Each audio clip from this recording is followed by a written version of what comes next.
Selanjutnya tadi Bapak ada yang mau tanya, silahkan. Ada yang mau tanya. Nanti yang dari online juga ada bertanya, silakan.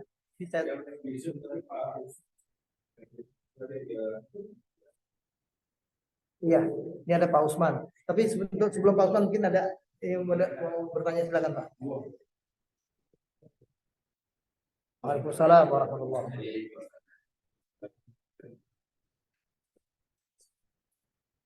Ya, ada 70.000 orang. Ya. Hah? Siapa aja? Ya. Ya. Jadi tadi kita berbicara kajian ayat yang sebelumnya sebetulnya bahwa orang yang menerima kitab Al-Quran ini itu cara menyikapinya secara garis besar Allah membagi 3 golongan. Golongan pertama, faminhum dzalimun li nafsih, yang menzalimi diri sendiri, yang artinya orang ini nanti di akhirat ya, akhirnya akan masuk surga. Tapi dia karena lebih berat timbangan amal keburukan dan kejahatannya, Allah masukkan dia ke dalam neraka dulu. Ini golongan yang pertama. Yang kedua, wa minhum muqtasid, yaitu mereka yang pertengahan. Pertengahan ini adalah mereka yang nanti di akhirat mengalami masa-masa waktu penghisaban, tapi nanti di akhirat setelah dihisab karena amal baiknya lebih banyak daripada amal jahatnya, dia akan langsung masuk ke dalam surga. Nah, yang ditanyakan ini adalah golongan yang ketiga, yaitu sabiqun bil khairat.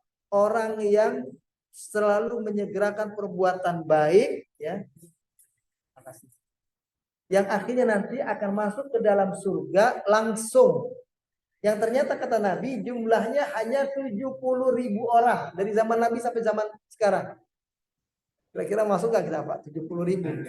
Kita berharap cuma yang 70.000 tadi memberikan syafaat kepada 70.000 lagi. Dan ada hadis itu mengatakan tadi begitu. Kemungkinan yang 70.000 berkesempatan mengajak 70.000 lagi yang lain. Ya. Ciri-cirinya kita baca dalam hadis-hadis terpisah. Kalau hadis yang satu menyebutkan dalam hadis tauhid itu dulu pernah ditanya Nabi oleh siapa sahabat Nabi yang dikirim ke Yaman itu untuk menjadi mujtahid. Allahumma sholli ala Muhammad. Ada siapa namanya yang dia ketika akan dikirim itu akan berijtihad, dia yang beli Quran dan Sunnah. Ada sahabat Nabi, saya lupa namanya. Yang jelas orang ini bertanya begini, ya Rasulullah, apakah orang itu termasuk aku?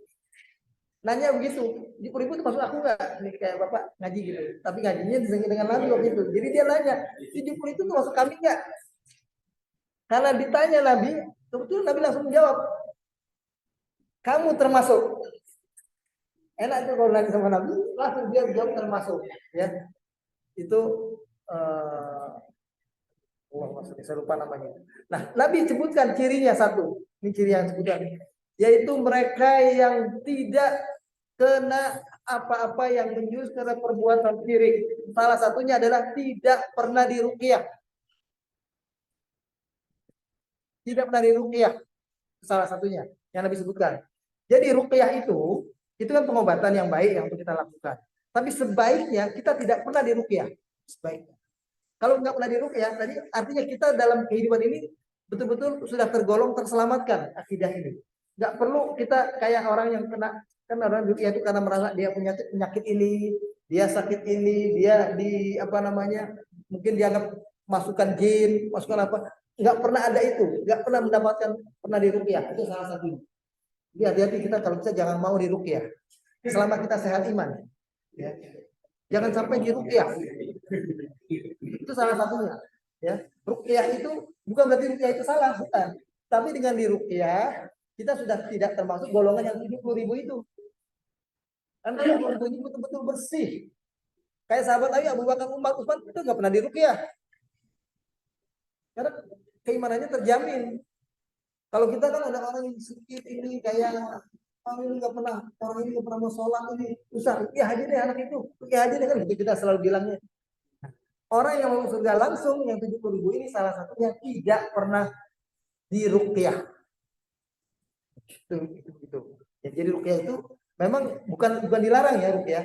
Tapi kalau kita pernah di ruqyah, kita udah nggak masuk yang 70.000. Paling tidak yang golongan 2. Itu salah satu.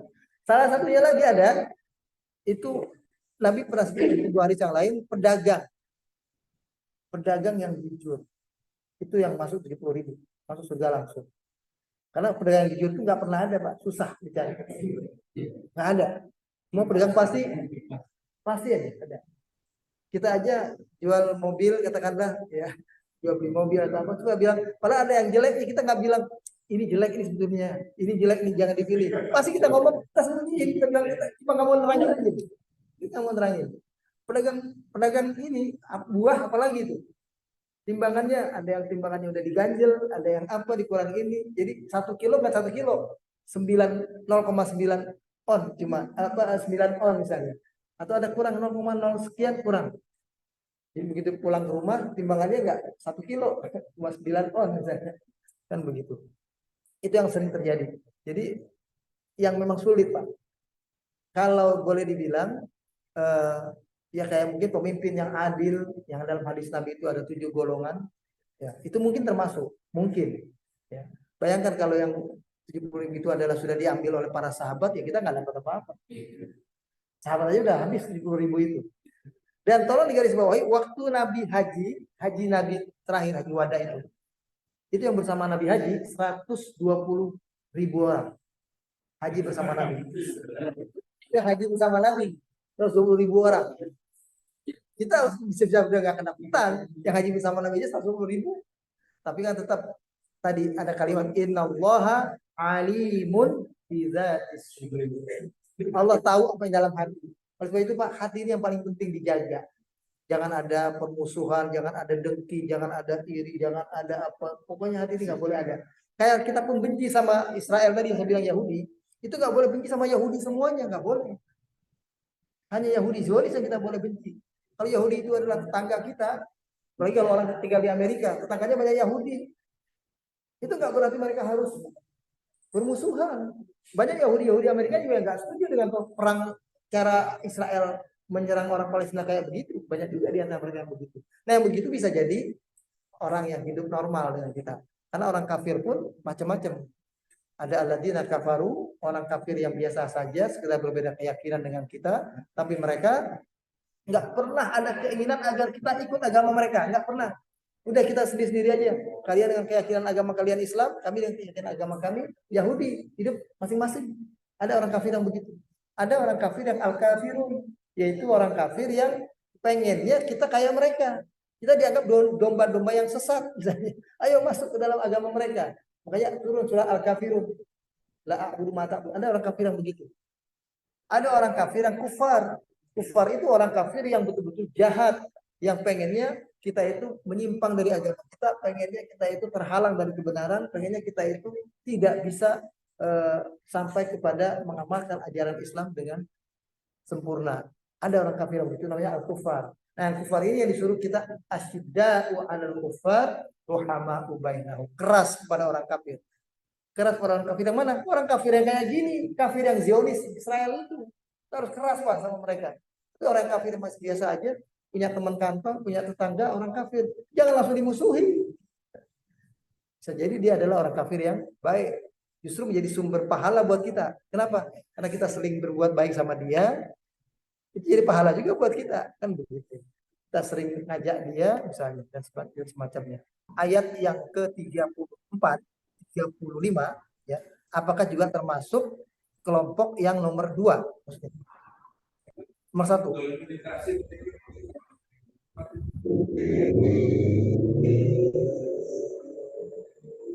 Ya, memang untuk mereka. Jadi yang mengatakan alhamdulillah alladzi adzhaba 'anal hazan ayat 34 ini yang ngucapin ini adalah orang yang kelompok pertama. Orang yang masuk ke dalam kisah api neraka dulu, tapi akhirnya masuk surga. Karena saking senangnya dia bilang alhamdulillahilladzi adzhaba 'anal hazan. Ya Allah, puja-puji bagimu yang akhirnya menghilangkan derita kami, kesedihan kami, yang tadi kami disiksa, sekarang kami selamat masuk ke dalam surga. Mereka lah yang mengatakan itu. Alladzi ahallana daral maqamah. Allah yang telah menghalalkan kami untuk bertempat tinggal di tempat yang kekal ini, muqamah. Jadi dia senangnya bukan main. Jadi ayat 34, 35 itu adalah ucapan orang-orang yang golongan pertama. Kita bisa bayangkan, yang golongan pertama saja syukurnya bukan main masuk surga. Apalagi golongan kedua dan golongan ketiga yang masuk surga langsung dan masuk surga tanpa hisab. Jadi golongan yang kedua masuk surga langsung dengan hisab. Golongan yang ketiga masuk surga langsung tanpa hisab. Golongan yang kedua ketiga ini itu sudah sangat nyaman. Dia nggak pakai ngomong ini. Omongan ayat ini itu dalam tafsir itu banyak diterangkan justru untuk kelompok yang pertama. Ini untuk menunjukkan kepada kita bahwa pada akhirnya kalau kita bertauhid la ilaha illallah Muhammadur Rasulullah, itulah yang akan menyelamatkan kita. Walaupun kita kurang-kurang amal, kurang-kurang kebaikan. Dan kalau itu yang terjadi, senangnya bukan main kita masuk dalam surga. Ayat yang di surat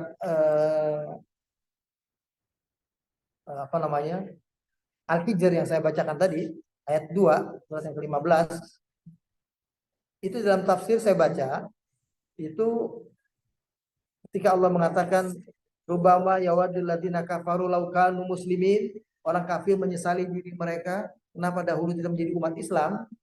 Itu ketika menafsirkan ayat ini, itu ada dulu Imam Hasan Al-Basri di Basrah, Irak.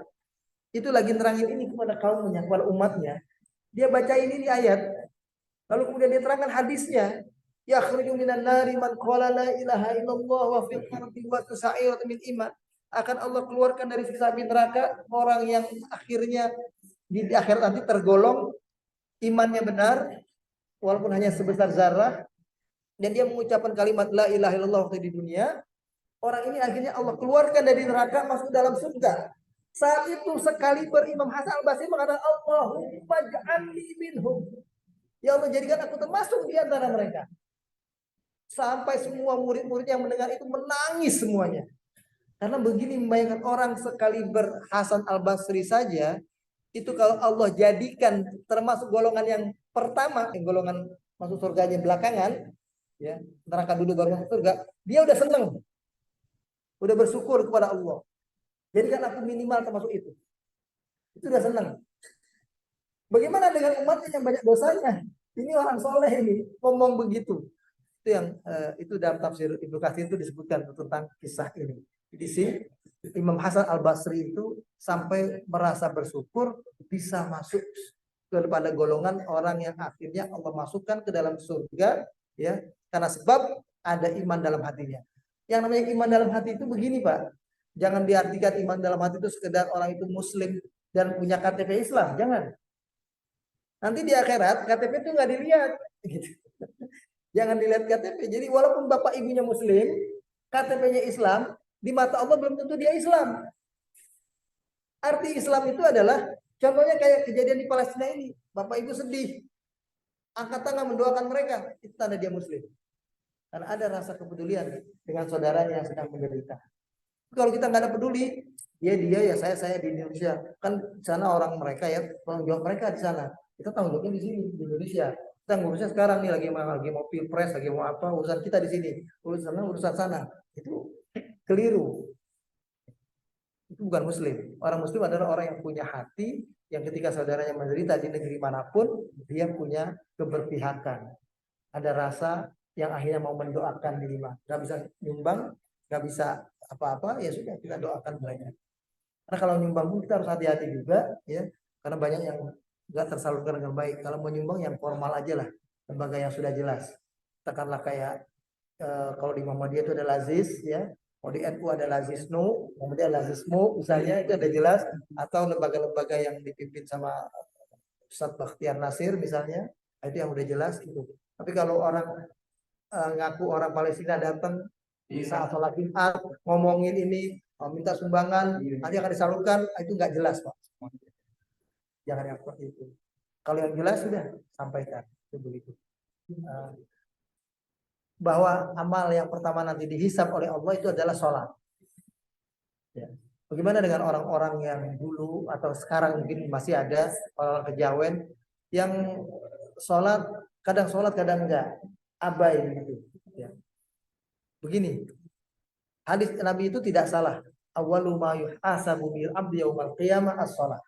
Yang pertama dihitung nanti itu adalah perkara sholat. Hadis Nabi yang lain juga ada mengatakan bainal mar'i wal kufri tarkus sholat. Perbedaan atas seseorang dengan kekafiran adalah meninggalkan sholat. Sholat itu adalah penilaian dasar, penilaian utama. Tapi bukan berarti orang itu berarti adalah orang yang terus menerus sholat dengan baik. Itu namanya mungkin golongan yang kedua nanti dia. Orang ini pernah sholat dan bersyahadat. Tapi karena lingkungannya, kemalasan dan sebagainya, nanti di akhirat akan ditimbang. Pasti akan banyak dosanya, karena dia sholatnya banyak terlalaikan. Orang meninggalkan sholat itu bisa karena 3 sebab. Pertama, sekali-kali dia tidak sholat, itu namanya orang berbuat maksiat. Maksiat dengan meninggalkan sholat. Ada orang yang meninggalkan sholat, tapi terus jadi kebiasaan. Udah sering meninggalkan sholat. Itu namanya orang fasik. Fasik ya. Sebetulnya perbuatan busuk namanya. Ada orang yang meninggalkan sholat karena sudah lama ninggalin sholat dan merasa sholat itu nggak ada gunanya, nggak ada manfaatnya. Apa dia sholat? Lalu dia berpandangan mengingkari kewajiban sholat. Inilah orang kafir. Kalau saya sampai derajat ini, nggak bakal masuk surga yang begini. Kalau orang itu fusuk, perbuatannya fasik, perbuatannya fusuk, orang itu orang fasik, orang itu asi, orang berbuat maksiat, masih ada harapan. Harapan itu tapi bukan kita yang ngurus, bukan kita yang jamin. Yang jamin adalah Allah. Tadi banyak bunyi ayat Allahu alimun bidzatis sudur. Itu Allah tahu hatinya, gitu loh. Pakai kalimat ayat ini penting itu kita pahami kenapa Allah mengatakan kalimat ya di ayat ini 38 tadi ya. Oh, bukan. Prophet Ibrahim saya buka.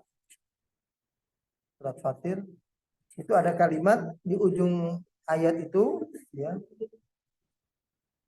Innallaha alimu ghaibi samawati wal ard innahu alimun bidzatis. Itu pada akhirnya yang Allah nilai itu hatinya, Pak. Jadi orang kejawen kayak tadi, kalau hatinya betul-betul ada tetap iman, dia sholat dulu sekali sudah sholat, tapi Allah akui sholatnya waktu itu karena sholatnya benar waktu itu. Walaupun akhirnya dia nggak sholat, yang nggak sholat ini jadi dosa besar, dosa banyak. Itu yang membuat dia akhirnya masuk ke dalam siksa api neraka. Itulah golongan yang pertama. Bisa jadi seperti itu. Oleh sebab itu, jangan sampai tidak sholat, tapi mengingkari kewajiban sholat. Menganggap sholat tuh nggak ada gunanya. Menganggap sholat nggak perlu. Untuk apa sholat? Sholat nggak perlu. Nah itu hati-hati. Sudah terjebak kepada kekufuran. Kalau sudah sampai kekufuran, nggak ada harapan. Golongan pertama pun dia tidak termasuk. Apalagi golongan 2 dan 3. Kita ini ngaji, pengennya Pak, pengennya golongan kedua atau golongan ketiga. Kalau kita hidup sebagai seorang muslim biasa-biasa saja, di rumah nggak ngaji, nggak apa, pokoknya penting sholat 5 waktu. Golongan pertama mungkin nyampe. Tapi golongan kedua dan ketiga, apalagi yang 70.000 orang, jauh panggang dari api. Katakanlah begitu. Nah, kita ini berusaha melaksanakan agama ini dengan lebih baik. Ya, itu adalah tujuannya. Semoga Allah menggolongkan kita termasuk golongan yang masuk ke dalam surga tanpa harus mampir ke dalam siksanya api neraka. Paling tidak golongan kedua, nggak jadi golongan yang ketiga, paling tidak golongan yang kedua. Nanti penghisaban itu memang tidak mudah, ya. Ya kayak kita antri aja mau dapat apa, antri mau beli tiket, antri mau tetap kan antrian itu nggak nyaman, tetap kayak kita antri ya di bank misalnya, tetap nggak nyaman, ya. Makanya ada orang spesifik arah khusus yang bisa nggak pakai antri kan gitu kan. Nah itulah yang kita pengen dapat. Antrian itu memang itulah makanya kita selalu berdoa, ya Allah ringankanlah azab misalnya kayak gitu, ringankanlah derita nanti di hari kiamat. Itu orang berdoa itu begitu. Makanya saya bilang antrian itu kayak kita di padang Arafah lagi haji. Apa namanya, tetap ada tidak nyamannya walaupun kata kita dalam tenda ruangannya AC kan gitu kan ya, ibu kan di haji ya Pak, lihat tetap aja tiba-tiba AC-nya mati, tiba-tiba ini tetap panas. Itu yang namanya di padang Arafah saja kayak begitu, di ya padang Arafah kayak gitu, apalagi padang mahsyar. penantian itu tetap tidak nyaman. Makanya yang enak itu ya 70.000 cuma hanya 70.000 kata Nabi. Itu yang nggak pakai antri. Nah itulah diantaranya para nabi, orang yang dekat dengan Nabi dan para sahabat. Ya, ya. Tapi bukan berarti kita tidak bisa. Ya. Karena persoalannya itu tadi Allah tahu hati. Itu aja yang paling penting. Kuncinya di hati itu. Hati itu yang membuat Allah menilai kita jadi lebih istimewa dan semacam itu karena hati. Makanya kayak ada cerita ada dulu orang itu padahal dia pelacur, dia tidak baik, tapi gara-gara dia kasih minum kepada seekor anjing yang kehausan, dia cuma punya minum itu buat dia dan buat anjing. Dia lebih dahulukan anjing itu. Itu namanya orang itu masih punya hati. Yang kayak gini ada penilaian khusus dari Allah. Dan juga ada orang wanita juga ceritanya itu nggak kasih makan seekor kucing gara-gara ngambil makanannya, dikurung kucing itu. Bahkan ada serangga-serangga mau masuk dicegah oleh perempuan itu supaya menghukum kucing itu lebih menderita. Orang ini akhirnya akan masuk ke dalam siksa api neraka kan gitu kan. Ada cerita tentang wanita yang tidak kasih makan kucing masuk neraka. Ada seorang wanita yang justru kasih minum seekor anjing masuk ke dalam surga. Itu karena hati. Hati inilah yang penting untuk kita jaga supaya tetap dalam penilaian baik dalam pandangan Allah. Itu begitu. Kalau hati baik dalam penilaian di pandangan Allah, itu orang ini akan selamat. Itu begitu. Ya. Jadi menentukan itu bukan amal kita, Pak. Bukan. Bahkan nanti di akhirat itu kan nanti Nabi pun tidak masuk surga karena amalnya. Lan yadkhulal jannata ahadukum bi amalihi. Itu kata Nabi. Sekali-kali tidaklah masuk surga salah seorang di antara kalian semata-mata karena amal perbuatannya. Sampai Nabi ditanya, "Wa ma anta ya Rasulullah?" Engkau juga termasuk begitu wahai Nabi? Iya, aku juga tidak. Aku pun tidak masuk surga kata Nabi karena sebab amal perbuatanku. Nah, ini yang dulu ada plesetin itu seolah-olah Nabi sendiri nggak masuk surga. Itu kan ada pernah kajian Quraisy Shihab seperti itu kan. Padahal itu maksudnya hadis itu adalah sekali bernabi pun tidak masuk surga karena amal perbuatannya. Walaupun amal perbuatan Nabi itu nggak bisa kita contoh dengan baik. Sholat tahajud sampai kakinya bengkak, kita nggak bisa contoh kan gitu. Ya. Buru-buru menyelesaikan sholat, dia tuh lagi sholat ini Pak, salam ke kanan ke kiri, itu buru-buru. Buru-burunya ternyata kenapa? Ada uang yang belum sempat terfikirkan untuk disedekahkan, masih tersisa. Dia ingin segera itu dikeluarkan. Kalau kita kan buru-buru karena pengen buang air, pengen apa buru-buru itu. Tahiyatnya jadi buru itu karena mau buang air misalnya. Nah itu sekali bernabi saja itu dikatakan begitu. Sampai Nabi ditanya, "Wa ma anta ya Rasulullah?" Kata Nabi, "Wa ma ana." Aku pun juga tidak.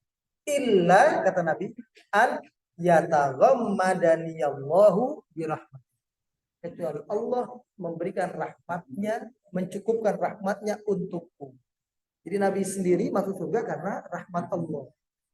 Amal ini Pak adalah dalam rangka untuk di antara amal yang kita buat ini, sedang berbuat aja kita.